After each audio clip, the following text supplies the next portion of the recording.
On a day like today, small yellow flag days, but a lot of people underestimate it. They swim out, they get stuck. That's where we come in. Do rip currents pull you under? No, that's a common misconception. It's a myth of undertow. They pull you out and eventually they'll let you go, but no, they never pull you down. My training with this lifeguard unit started before we even hit the water.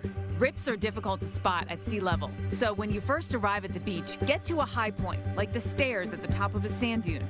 Look for relatively calmer areas between breaking waves. That's where rip currents are likely to form. In fact, they usually begin in the surf zone. The water may be foamy or have debris. It's often darker in color. And pay attention to the scallop look of the shoreline. Rip currents form in the scallops.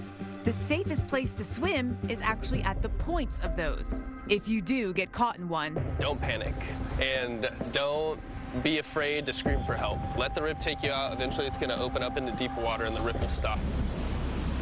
Knowing how to float is critical. A rip current can quickly take you out to sea and you won't be able to touch. Gotta conserve energy, float.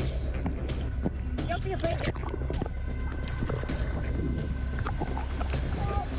You see people every day that get stuck in a rip current and they don't want to be embarrassed or cause a scene, so they just sit there and eventually they wear themselves out and without a word they just slip under. Just let the rip take you out. The longest rip current's maybe going to be 15, 30 yards, but don't panic, you'll wear yourself out and that's when stuff gets tricky.